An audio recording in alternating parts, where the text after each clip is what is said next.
The Los Angeles detectives Jack Flack and Uzi Nelson star in Rival Turf, released for the Super Nintendo by Jaleco in 1992, and it's also available for download on Wii's Virtual Console. But before we really get into reviewing this, I've got to tell you one major downside to that virtual version. You don't get to look at this amazing cover art. Oh man, it doesn't get any better than that. Seriously, that red jacket, it's like that kid is just begging to get beat up. Alright, well anyways, Rival Turf is the first of a trilogy of 16-bit beat-em-ups known in Japan as Rushing Beat, although its two sequels were given different names in the US, Brawl Brothers and the Peacekeepers. Now, why they'd want to break the connection with the Rival Turf branding is beyond me, but anyways, as you can see, there's some heavy inspiration from Capcom's Final Fight series in many aspects. And by inspiration, I mean borderline copyright infringement.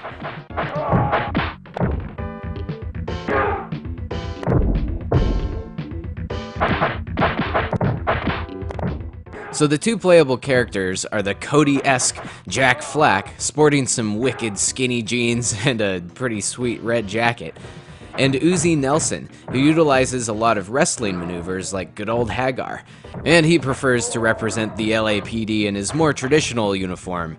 But by the way, word on the street is that he's had a bit of robotics installed to give him an extra edge on crime. And with a name like Uzi, spelled with two O's, he probably needs all the help he can get. You have 10 seconds to comply, or I'll suplex your ass.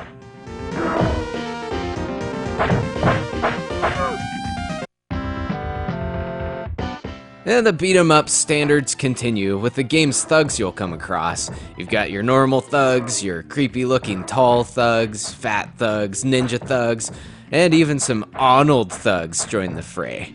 You'll side-scroll through various parts of LA and South America, punching, kicking, and suplexing everyone in your path, of course, and you'll pick up a few extra weapons and cans of soda along the way. Yeah, nothing like some piping hot street turkey. The graphics for this game work pretty well. Things look a bit more colorful and cartoony than most other beat-em-ups, and it's a good fit for its tongue-in-cheek, over-the-top feel. The music is pretty sweet too. That's some pretty sick 16-bit slap bass.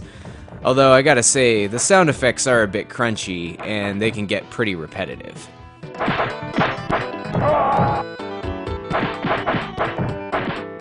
But as you can probably see already, if you've played through Final Fight before, you've pretty much played through Rival Turf. In fact, the only advantage of this SNES exclusive can claim to have over its inspiration is simultaneous two-player co-op, a feature glaringly omitted from the original Super Nintendo version of Final Fight. Otherwise, the gameplay is brutally similar, but luckily they've chosen a pretty fun game to rip off. Everything works just fine, and Jaleco delivers some quality, albeit low-budget, arcade action here. Fans of the genre will feel right at home, bashing through the mobs, and if you're looking for a nice change of scenery from the Streets of Rage or something, Rival Turf is an afternoon of entertainment and definitely worth playing through at least once, especially with a friend. And especially if you get dressed up like these guys while you play.